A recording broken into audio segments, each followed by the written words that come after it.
Okay, going live in 3, 2, 1. Let's wait for a while.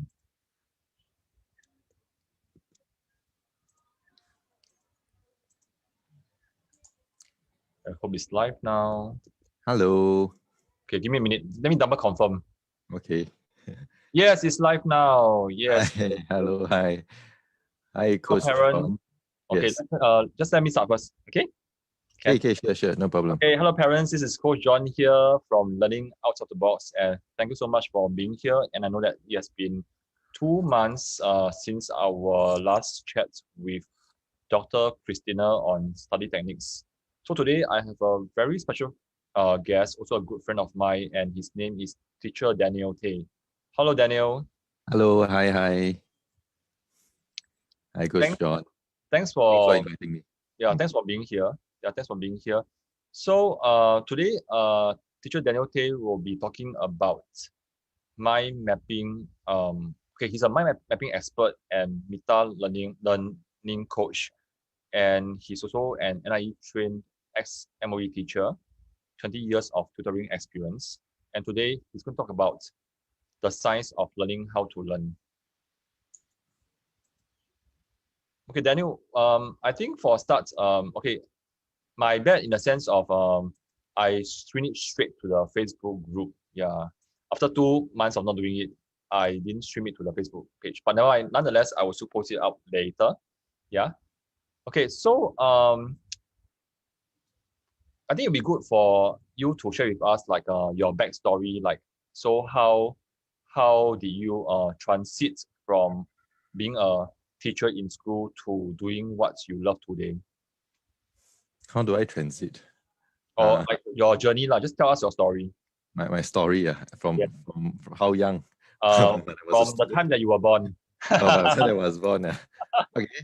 No, When I lah, was born, from any point that actually it is a significant event that shape your world's view on how you see learning today.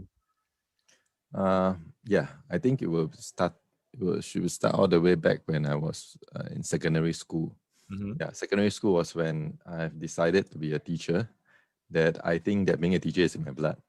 So in secondary school, I already decided I want to be a teacher. And then after that, since I went to junior college, and I didn't complete junior college, by the way. A lot of people thought I went through a normal path of education. I didn't complete. I dropped out from junior college after a while. Yeah, I went to a national JC. I Wow. dropped out, and then I went to work in some kind of jobs like but selling beer and then waiter, Mm-hmm. those kind of hourly wage jobs for like half a year. After that, I enlisted in national service and went to Ngee Poly after that to take biotechnology. Mm-hmm. So I was privileged to meet very good teachers there and happened to do quite well and entered NTU. So in NTU, I took biological science. Wow. And so also met a lot of great people, great friends, great professors. But the thing that I may remember the most is still not the academics. It's still the non-academic parts, of university life. Okay, let me just off my. And after I graduated, I signed on with MOE, but I didn't get sent directly to become an NIE teacher straight. They deployed me as an untrained teacher for 1.5 years. Yeah, so after that, I went to NIE, 1 year of training, postgraduate diploma education. Then I returned back to schools to teach. So in 2017, I realized that, okay, I want to teach my way. I'm more of a person that do not like to follow rules. So the MOE system doesn't really suit me very well. That's why I come out and do what I love to do, which is giving tuition and teaching students. So after 3 years, I set up my company, Private Limited, to expand the suite of my services to include teaching meta learning and also mind mapping, because these are really areas that I'm really good at. Yeah, and so far I've been enjoying the process immensely. Yeah. Yeah. So why why did you choose this field specifically on how to learn? Yeah, because I think the normal route of a tutor will be, okay, they are specialized in one subject like English, Chinese, or mother tongue. Yeah. Okay, so before you answer the question, parents, this Facebook Live is actually done for you, and the reason why we do this is to support parents who teach. And though we teach maths, but to help a child to thrive in maths and in school, it needs so many knowledge. Yeah, so that's why we are here to bring on experts like Daniel to share with you other tools that can help you to help your child in not just in maths but also in other subjects as well. So back to you, Daniel. Yes, I think that's an excellent question. Why I'm trained to teach English, trained to teach maths and science at NIE, but I realize there is quite a lot of this is a pedagogy, how to teach a specific subject. For me, I realize the skill moving forward is more than just English, maths, science. I think it's very important to have these foundations, but really what is lacking is whether the students know how to learn, and beyond academics, whether they can also do well. So I'm focusing more on from an academic coach to somebody that is a more all-rounded kind of coach to teach them that learning takes place well beyond the academic subjects. Yeah. So more essentially is skills. I believe skills is now more relevant than ever. And in the market, there's not really many ex-teachers that is out there to focus on the coaching of learning skills. So I think there's an opportunity there for me to make a difference. Yeah. I have one video to share. Yes, please. This video is from 2017. It's by then Education Minister Ong Yi Kang. He's sharing about the importance of learning skills. So if you can permit me, I share the video now. Yes, please. Yeah. Please. Yeah. In the meantime, I will also post the Facebook page link. See whether you can share with your audience. You can do it after that. Yeah. Okay. We have to adopt what is best in the world to improve our system. And today, we have a strong emphasis on skills, on learning skills. And there's a logic to that. Because today, information and knowledge is all on the internet. And you can Google and find out everything in the world. But skills you get from experience, from doing. And you can't Google for skills. And that, I think, has a premium. And our education system has to be lifelong and emphasize on the acquisition of skills. Yeah. So I think he spoke quite, the point was very clear that skills is now the way to go. And even now when Minister Lawrence Wong took over, he also emphasized the importance of learning how to learn, because whatever they learn now could be obsolete, and technical knowledge may not be applicable sometimes down the road. So the ability to learn how to learn is critical. Yeah. So what I'm teaching is essentially neuroactive filtering, and also meta learning, whereby the students will know how to control their minds, their emotions, etc., and know how to be in a better state of mind for learning anything more than just academics. Because our brains is wired in a certain way whereby we are able to, as long as we know how the brain works, how is the neurological basis of how we learn, we can actually use these processes to advantage and make sure that the learning will be effective. So some people told me my child study a lot, but how comes you fail? The problem is the child study a lot but didn't learn anything. Or I don't know how to learn, or don't know how to study, but he think he study but there is no learning. So these are all the challenges that many parents face. Study doesn't equal to learning. Learning really requires a certain the right conditions. Before that is also a right frame of mind, and also there are methods to make learning more effective.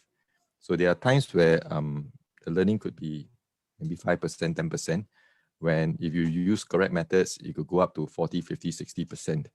It's very rare that learning can exceed, can be 100%. You can 100% only if you are the one teaching.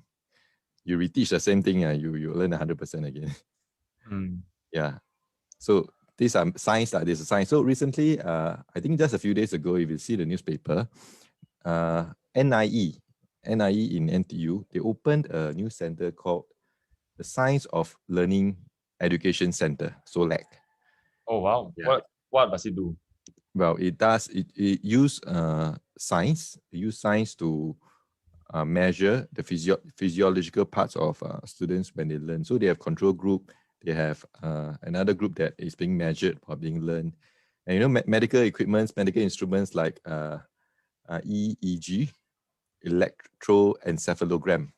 They put the props on the head, and then to measure the brain waves, and also they have functional MRI. And these medical devices, which was used in a medical setting at first, now they have brought to the education setting to measure real life how the brain responds in certain learning situations. And Singapore actually playing catch up because other countries is far ahead of this. And but it's better late than never. So glad the government understand and now recognize the importance that learning is more of a science compared to an art. It's more of a science. Yeah, and I really love what you say, and it really resonates with me. That sometimes we see our children study, but there's no learning. And right now we are 6 parents online right now. Parents, if you resonate with me, that sometimes, okay, I'm a parent myself with 3 daughters, 2 in primary schools, and if you resonate with the message, like sometimes we have no idea our child is learning, but she's sitting down there, right, reading her book, yeah, put a yes if you ever experience this. Yeah, so back to you, Daniel. So for such cases, because we parents are not exposed to all this scientific learning, so what would be some of the easy ways to start off with, or even be aware and help our kids? To check whether they are learning? Yeah, before we get agitated or scream at our kid. Why are you not learning? Now, I think one of the biggest mistakes when it comes to checking of learning or is what is your state of mind prior to learning? What is your state of mind? What is your physiological state before they learn? So certain things is non-negotiable, like are they hungry? Do they lack sleep? Do they lack oxygen? Because some of the students, the posture, they don't sit well, they can't breathe well, the oxygen don't reach the brain, they can't study well. It is that kind of details when it comes to meta learning. It's posture. Sometimes it could be the posture. So there are so many factors involved. And when parents ask what have they learned, that is actually what have they learned is the best question to check for learning. What have they learned? And you cannot answer for them. They need to answer themselves. If they cannot tell you what have they learned, usually you can be quite sure they didn't learn anything. So that is my most favorite question to all my students. After every lesson, I always ask the same question. So because something that they cannot recall and put in words and put in writing or whatever that they cannot tell you back is something which they have not consolidated in their mind, and it's something that they have not really learned. So passive encoding of information, stimulus coming outside, may not have stuck in. It went in but didn't go in. So it could come in here and come out here. But you want to ensure that it go in and stay in, they must be able to tell you what have they learned. They have to be able to do that. So that is a litmus test. And delivery of content is really just one side of the loop, because there's encoding, there's consolidation, and then after that, the third one is there's recall. So you want to make sure that the loop is complete, right? You have to make sure that they're able to recall, because the ability to recall give you a clue that they have encoded the information, they consolidated it, then they can recall. So the power of the question, what have you learned? And it should not be asked in a way whereby they will be fearful or they'll be scared, because when a child is scared or fearful, right, or feel it's unsafe to answer that question, or if they cannot answer, they get punished. You realize that the defensive mechanism kick in. They become very defensive. right? It's a fight or flight response. So that why it's involuntary. They will forget everything they learn and just become defensive. So that's why I encourage parents to, when it comes to the learning part, reduce the threat factor, reduce the fear factor as much as possible. Mm. For scolding, reserve it for behavioral issues. Mm. For learning issues, try to avoid the scolding. Because student cannot learn sometimes because of scolding. Get scolded, they got no mood to learn. And teachers, I think they also need to change in that. You cannot scold, and then expect the students to learn the next minute or the next hour. The Yeah. brain doesn't work that way. Yeah, because when I remember when I was younger, my parents scolded me or my teacher scolded me, and then they resumed the teaching. I don't think I remember hearing anything, and I only remembered the anger, the unjust, like why did he scold me? Yeah, okay. So back to your question on when we ask a child what you learn, so what kind of response should a child give, and what if some cases that the child give a response that is not in line with what the parents has expected? What kind of response depend on what he has studied just before. If you have studied maths, you would have expect something maths related. Science, you would expect something science related. As long as something related to what he has studied, the lesson objective, that is the best. Because all lessons got objectives. All books, all academics, their objectives of what they need to learn. So that's optimal. But sometimes they may, after studying, discover something that they may surprise you, or by looking certain things from a different angle. Because even like simple things like fractions, right? Fractions, there are different ways to look at the word problem. The conventional way is just follow the narrative of the word problem.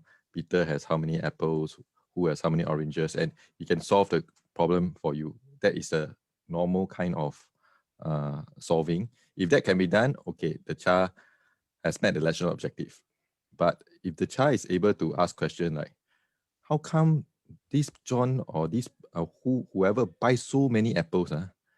Why they all trade orange? Why they want to trade this kind of thing? If they can go to the details of asking why this word problem, people do this kind of weird thing inside the word problem, that means they are thinking deeper.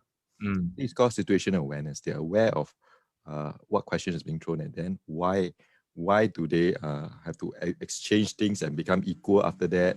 These kind of things is actually a very good sign that your child is thinking deeper. So that take precedence over even a lesson objective. Because ability to think on its own is a skill which I would say is under-taught in schools. Lesson objectives can be drilled in. And drilling in, what you drew in, you absorb fast. The key, you absorb fast, you forget fast also. But the ability to think, why the question is asked like this, that is a very profound thing which we have to encourage students to ask more. Why is it like that? So the meta, essentially, people ask me, what is meta learning? And coach meta learning essentially is to ask why in the learning. Why is it like that? Ask more why. So sometimes the depth of your understanding of a concept of a subject is how deep of whys can you go inside? How deep, how many layers of why can you understand inside? And some whys, there are no answers. The question itself is more interesting than the answer. But it activates the brain, you see, for them to think of the different parts that they learn that can connect with each other. So I really encourage students to think beyond just the standard answer. Because this new world is creativity, is connections, is so many things that non-academic, the new world really pays a premium on non-academic kind of thinking. Okay, so let me just summarize for the parents out here. Parents, before I move on, okay, this session is free and it's meant for you. So if you have any question for us, just feel free to post in the comments box below. Yeah, okay. When it comes to probably a specific scenario of your child studying and the problem that he and you face, I think be as specific as you can, or share with us like what else do you want us to cover? And because for meta learning, it's actually a very, well, it sounds small and specific. Actually, it's a very wide topic. Yeah. So do help us out by asking questions so that we know what you need. Yeah. So for summary wise, you're talking about even so detailed like the breathing, the posture, which is a state of mind, as well as knowing that you study and learn, not just sit there. Yeah, yeah. And Yes. then also, okay, we have Mami Eugenia. She's saying that the objective is to solve the math sum and not ask why. Yeah, I can understand where she's coming from because in today's That's for world, exam. That's for exam. Yes. yeah, it's This so exam, hasty. yes. Yeah, so hasty, and sometimes we just want our child to give us an answer and hopefully and pray hard that it's correct, and then that's it. Mm. Like, but yes, if you agree with me, like you just want to get it done. Yeah. So so apart from that, what are the techniques that parents can easily learn? Number one, Yeah. I would say take a big premium of their state of mind, physiological state, and emotional state prior to any learning session. Yeah. So when the child is back from school after a long day, they are very, very tired. If you scold them and say, go and do your homework, the homework session won't be very fruitful because they're very tired. So they can take a power nap or have a short break or do 20, 30 minutes of rest of their brain, unwind their brain. Then they go to study. And then when they go study, trying to ensure that they are not doing it out of fear. Because our brain has three parts of the brain now. The limbic system is the one that helps us breathe. Okay, the one is involuntary. Evolutionary, the limbic system in our brain developed first. Next will be another system that help us fight or flight. That one is the reflex actions, reflex fight or flight. And when we fear things, this auto involuntary fight or flight response kick in. And the third one that developed the last will be the prefrontal cortex, the big one at the outside here. That is for us to do cognitive processing learning. So when we do homework, most of the time it's using the third part, whereby we do cognitive processing, whatever. But it's only contingent. The part you can use it well, contingent on the second part, whereby the fight or flight is not triggered. The fight or flight part, whereby they are not fearful, they feel it's safe, it's not triggered. Because if you trigger that, the cognitive part is not going to work well. And then the whole study session is going to be ineffective, inefficient. Yes, you can still say, I study for 1 hour, but what go inside is very, very little. So we would like to, I would like to maybe appeal to the parents before study session, let the children feel safe, let the children feel that the study session is something that they can enjoy doing it. So one of the things I often do is that you put a reward that is meaningful to the child at the end of the study session, a reward. So different children respond to different kind of rewards. So usually you use reward better than threats. Try to avoid threats. Threats has a short-term work, but there are long-term consequences that many years will surface many years down the road. So we try to avoid that. Yeah, I think threats. Okay, I think I can also share with you my experience. For my middle child, I used to use threat. If you don't do this now, blah blah blah. Yeah. But lately, I took the reverse way. Also, upon the advice of my friend who is a counselor, I befriend with her first. And I took about 2 to 3 weeks. Then, doing things that she loved, spending time with her, and okay, long story short. So after filling up her emotional tank, then now when I ask her to do, because she sees me like a friend, but I think our relationship is closer and stronger. So when I ask her to do work, she's much faster. Sometimes she'll like get off the track, yeah. But I don't scold her. I just say that, do you remember to do this or not? Yeah. I mean, I say it in a very nice tone, and then the next thing that she did is she'll just go and do her work, which is much better than shouting. Oh yes. That is far superior to shouting. If you can avoid shouting, is best, because nobody likes to get shouted at. Nobody likes to be. Us, right? The parents don't like to get shouted at. Yeah, I mean, parents also don't like to be shouted at. So the key thing is we try not to trigger the fight or flight response prior to any learning. So let them enjoy. This is one of the best ways to make them enjoy the learning process. You realize some of the old school teachers, they are more used to the older way of teaching. They are in their 60s, 50s now. Every morning go to school. I think parents, some of them, they could relate. The first thing they do in 7:30 a.m. is scold the students. After that, spoil the mood for the whole day. The whole day the children cannot learn anything because they scold the whole class right early in the morning. So things. There are times which scolding it warrants scolding, but it should be minimized as much as possible, and if so targeted as possible. So let's say if only 2 or 3 students, right, misbehave outside the classroom, well, it's not smart for the teacher to go and scold the whole class just because there are 2 or 3 students, but raise it as a case study of why this misbehavior is bad, etc. And I do get some similar story from my girls lah. Yeah, like sometimes she felt so wrong because the school teacher scolded the whole class just because and she felt that just because some of her friends did something wrong. Yeah, that is actually not very right, put it this way, because unless the teacher is scolding the case, the behavior, but not the class. But I know of teachers who sometimes scold the class because of a few students. It's actually not a very wise thing to do. Yeah. So I have a picture to show you. There is also from the St. Gallium Symposium. This one is got to do with the PISA score for science. Okay. So can you see this photo? Yes. This picture. Yeah. So yeah, this is actually from MOE Workbench Seminar. If you look at the red orange triangle, there's a PISA science score for Singapore. Singapore scored top in the world, number 1 in science. So this is on average of all the students. So as a system, Singapore does well academically. The students perform very well academically, but that has not been factored. This red color diamond, right, has not been normalized against the number of hours of learning time. So if you normalize against the hours, you see the curve become blue color. That will be the blue curve.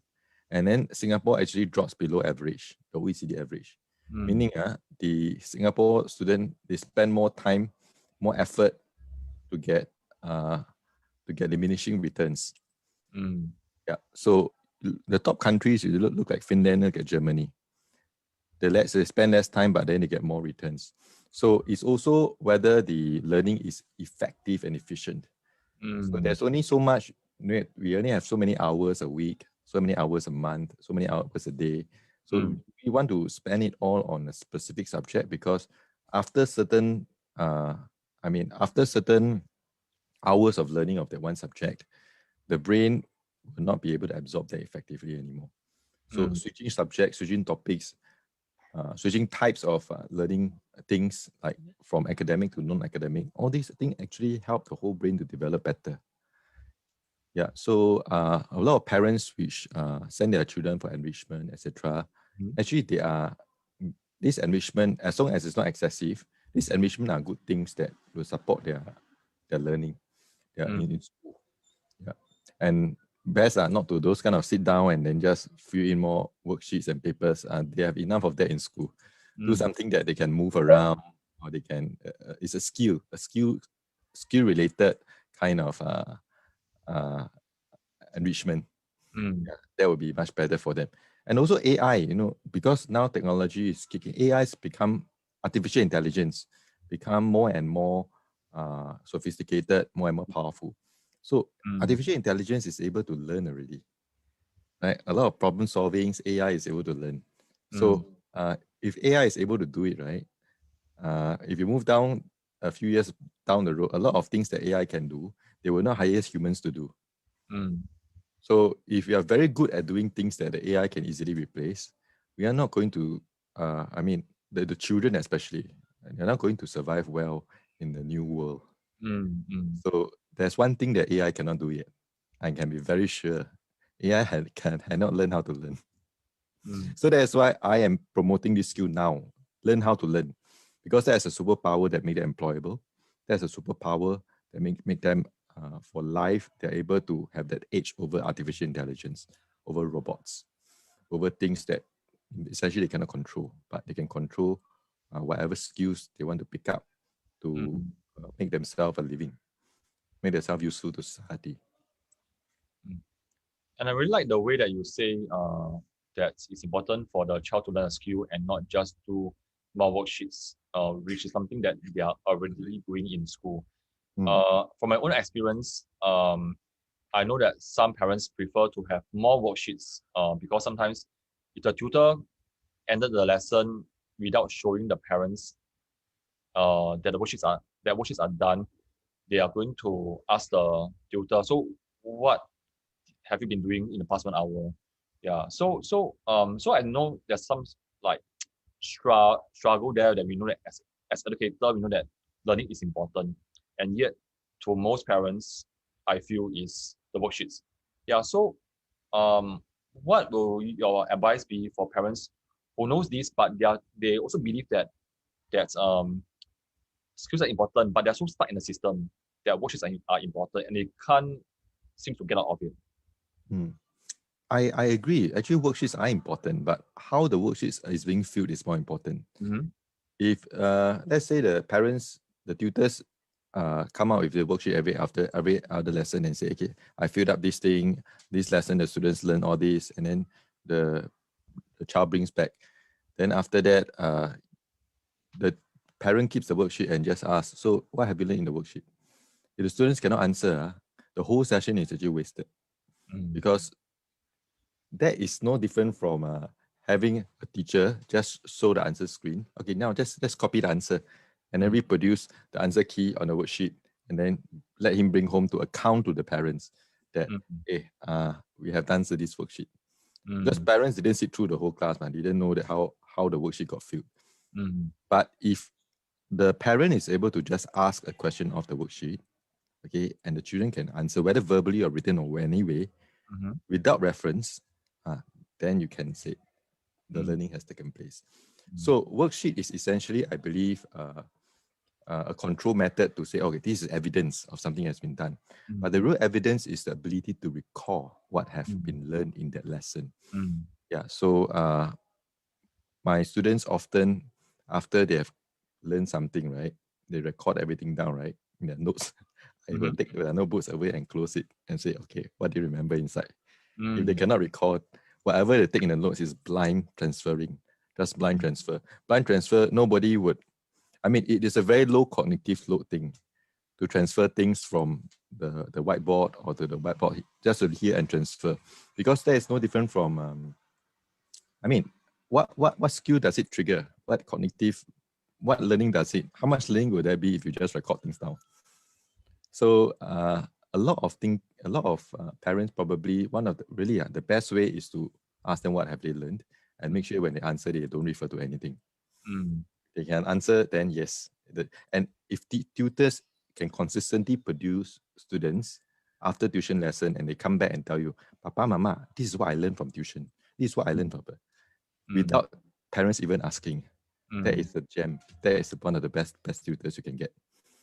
Because they even trigger the learning of the child, the love for learning. Those kind of teachers are very rare.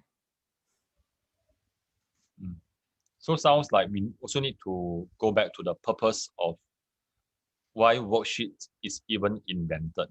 Yeah, it's a check-in. Yeah, but I think along the way, somehow the quality of the learning to some of us may be pegged to the quantity of the worksheets done.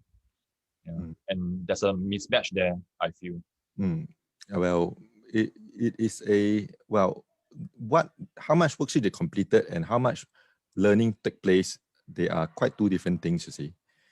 People who complete a lot of worksheet may have the illusion that they have learned a lot of things. Because completion of worksheet to me does not equate to learning. To me, learning is the ability to do the things on his own without reference, without guidance. So if somebody told me that, oh, I've done all these worksheets, I will not be impressed until I randomly pick one out. Mm-hmm. I remove all the answer. Okay, I test you one more time. If you can produce all the answers again without reference, okay, then I would say this person has learned, which is itself can easily fool people to think that they have learned a lot of things. Yeah, even books, some people they read books, but they just scan through, their eyes scan through very quickly, and then I finished reading this book. You ask them to summarize the book, they can't. Yep. But then they feel good that they have finished the book. So they have bookshelves also. Oh, they finished. Then I randomly pick one and say, what is the summary of this? Cannot tell. So these are feel good people. They feel that they have read. It's a psychology thing. They want to comfort themselves. But the real thing is whether you can remember and retain what you have learned. And with that, right, one of the best skills is to recall, try to recall on that. The more important the thing is, right, more frequent you should try to recall it. And then if you remember it very well, your next recall of the same subject matter should be further down the road. And that is very powerful. In science, neuroscience, learning science, we call it spaced repetition. Space. Spaced repetition. So you repeat something, but it's in a spaced manner. Okay, let me type it out in the chat box. Yes, I will post it into the Repetition. I'll post in the comment box.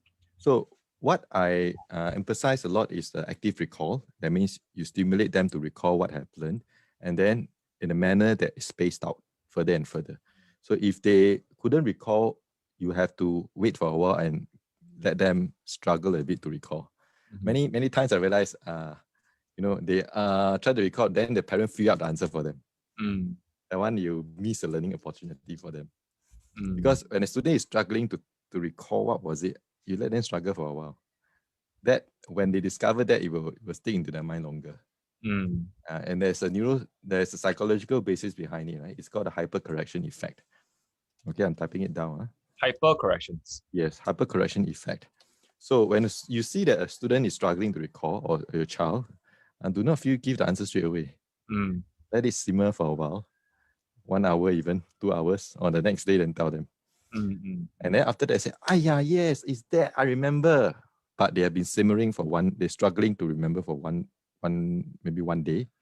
Yeah, that one will stick much deeper because of that sudden feeling of emotions of, I should have remembered that. Because emotions help people remember much better. Yeah, it has been proven. Anything you have information, once you inject emotions, it can last a whole life. The emotions should be positive lah. If it's negative, and it will become trauma. That's how people remember trauma for life, because emotion was so strong. You see, so we want to. Could you give one example? Okay, because this is a maths Facebook group for parents who teach their kids primary school maths. Could you give one primary school maths example? Like, how do you add something that needs to be remembered with emotion? Add something. Okay, now emotions basically add two things together with emotions, or a conceptual thing. Well, there are certain ways that we need to know, like when do we use the arrow sign? Okay. For when do we use the equal sign? Okay. Okay, so many people, they put 10% equal to $50. That is wrong. That's wrong. That's wrong because it cannot use equal sign. So use arrow. Yep. So one of the ways, this one, emotions, depends. Emotions may or may not be the best, but sometimes visualization do help to replace of emotion. But you can actually combine all this together. Visualization, animation, use a story, or use a location, memory palace, or emotions. I call it the Vasula method. Vasula. There's a 5 anchor points, 5 pillars, whereby if you use them all, definitely you can remember it much better. Okay, so maybe I type it for you here. So it's a visualization. Okay, and then there's also animation. So if the students can animate or visualize the arrowhead and then the equal sign, and then put it in the right context, under what situation they are able to, they should story, there is story, and emotion, and one is repeat.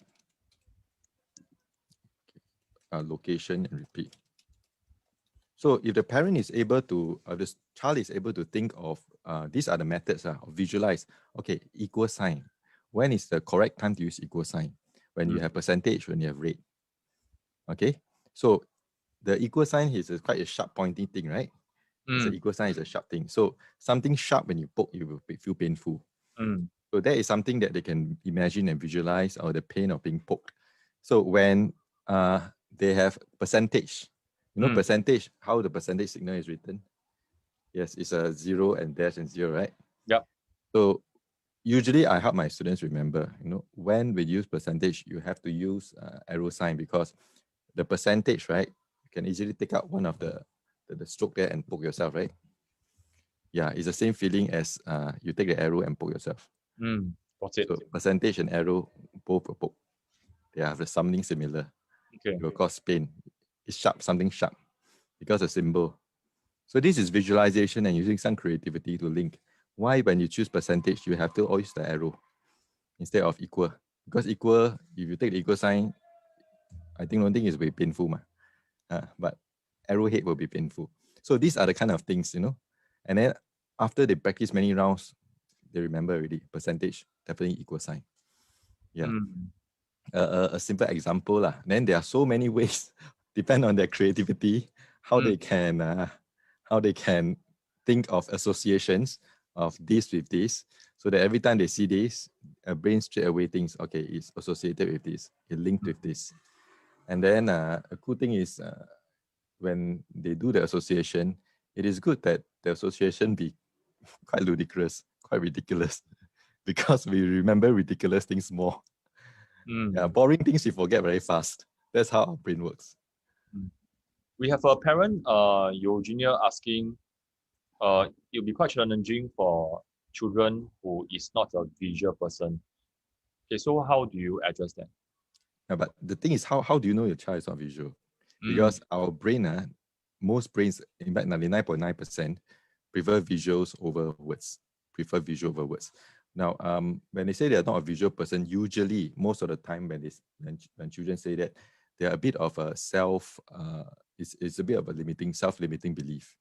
They say they're not visual, that's why they avoid visuals, and then the visuals don't appeal as well to them.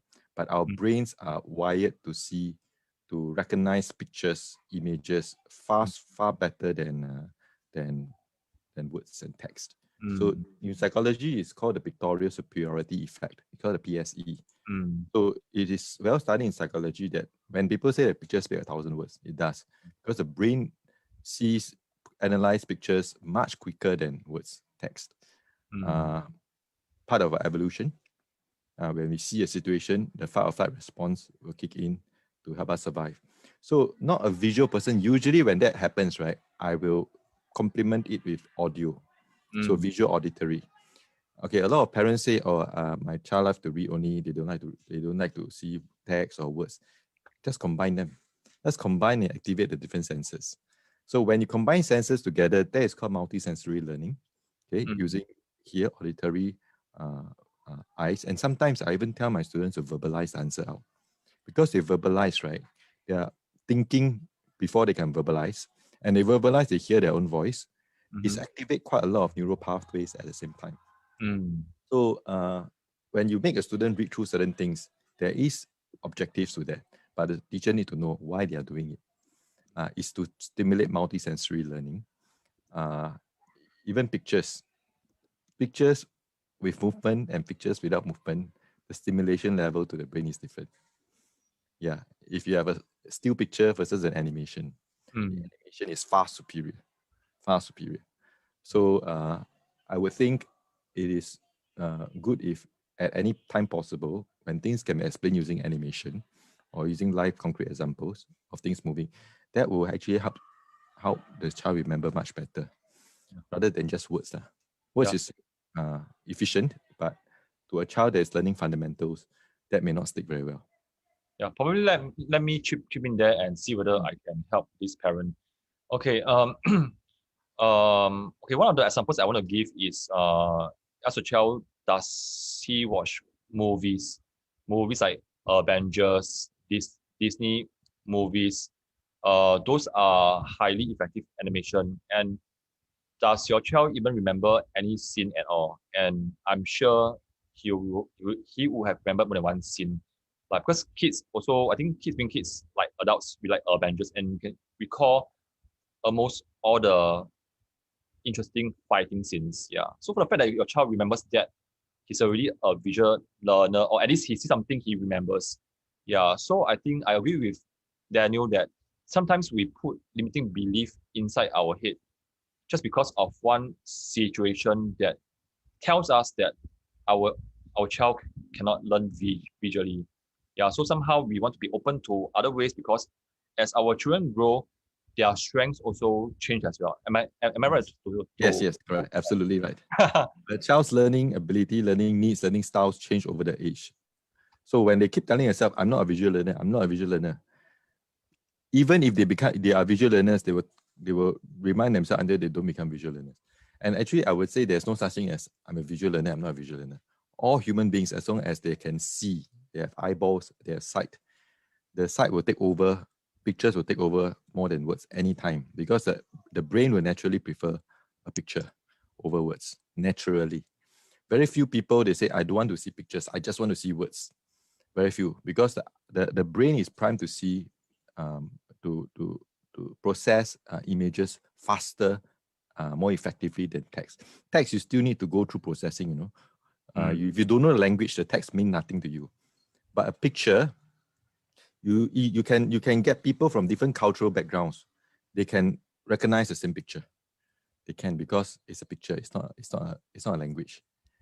Like music, you see, when you listen to music don't need to have classical music without lyrics. People from different backgrounds, they can say this is pleasant music, this is noise, because it transcends language. Music and pictures transcend language. So when we want to stimulate learning, we want to use these modes of delivery that transcends language. Why the child is weak in the language? Does it mean that you use the language to limit the learning of the subject? So we use different modes lah, hearing, pictures, all these to complement the same learning outcome. Great. Okay, so right now is already 5:48. Yeah. Would you want to, like, because I know that the parents actually got a lot of tips out of your sharing. What will be one key takeaway for them that they can easily implement right now? And also, I think it'd be very helpful if you can give like a maths example on how they can apply this tip onto the maths aspect. One takeaway with one example.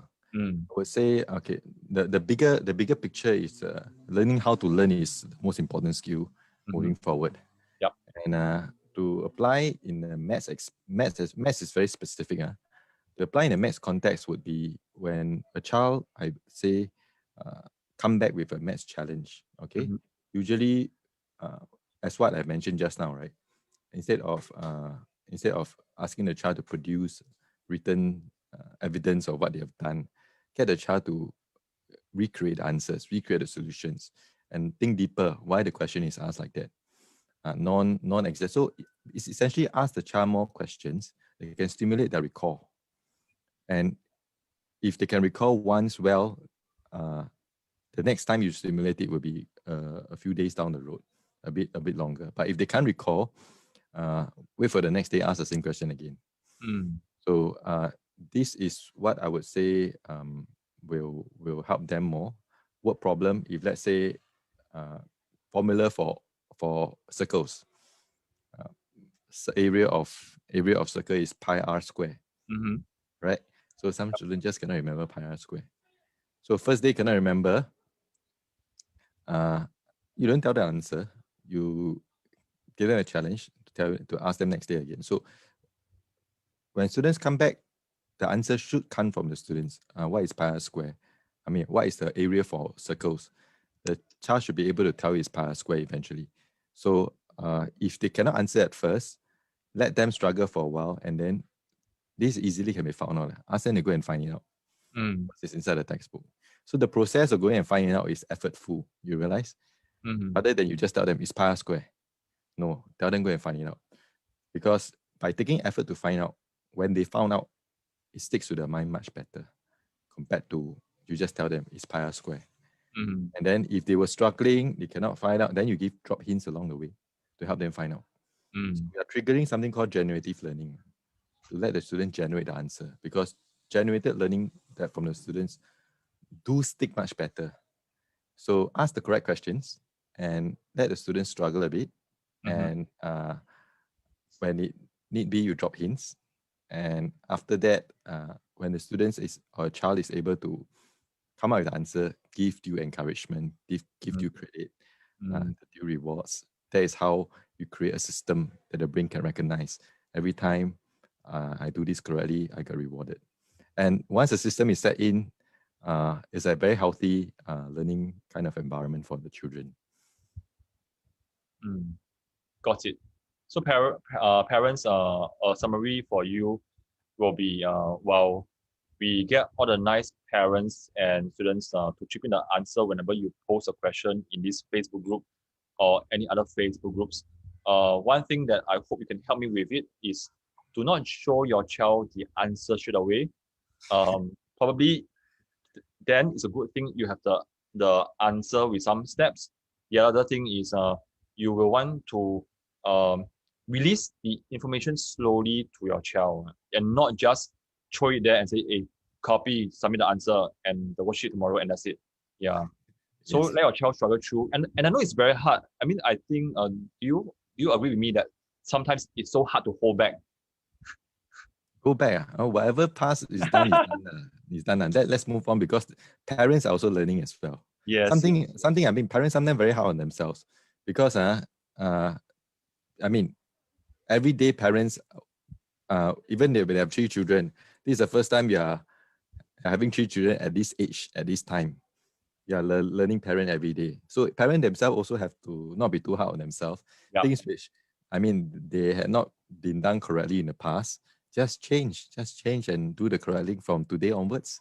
Yes. Yeah, now they know about it. And but if they insist to do their old ways, then nothing you can do. But now that they know, it's not too late to change.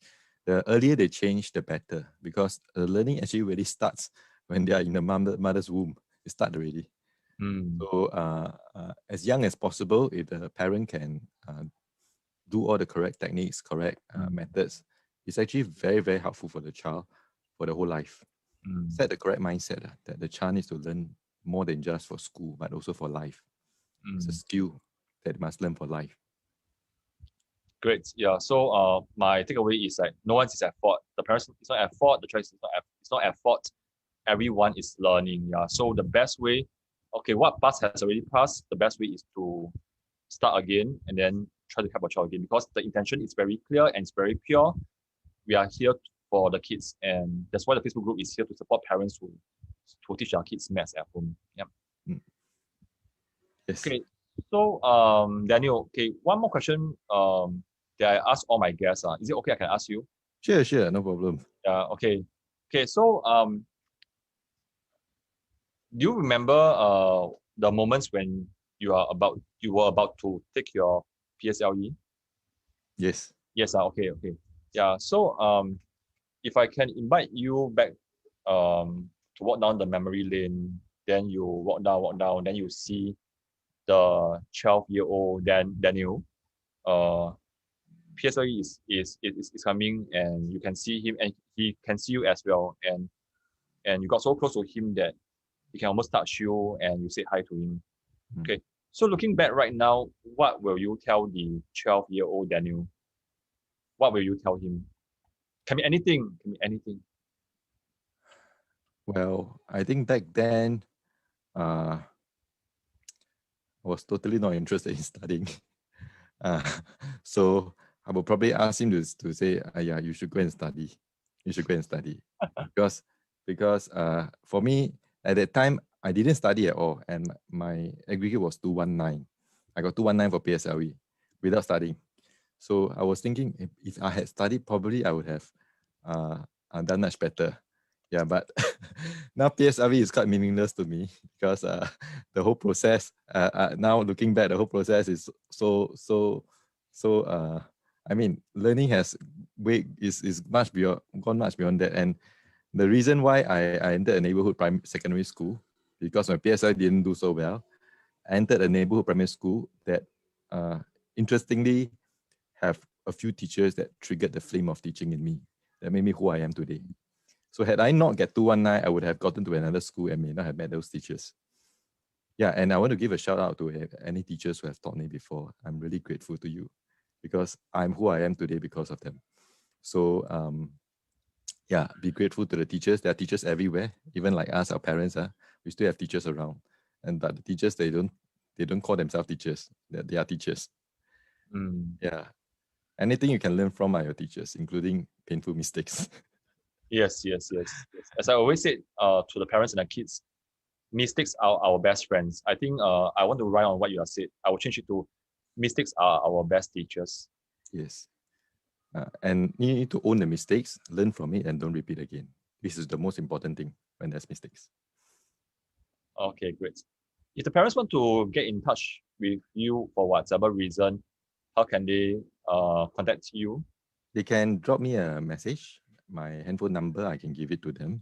My Is handphone it number okay? is Okay, yeah. maybe I think email is better. Email. Sure. Yeah. I put my email in the chat box. Because here we respect the privacy of the guests. Oh, okay. Along the way, later you want to give them the email, the phone number is okay. But let's yeah, sure. So it's admin at Best Minds. You type up. Yeah. So actually my handphone number is publicly on my website. That's my personal handphone number. So anyone can go to my website and get my personal handphone number. Sure. So what's your personal website? Bestminds.sg. Okay. This is not my personal website. This one is my company website. Can. Best Minds. So yeah, I work for this company.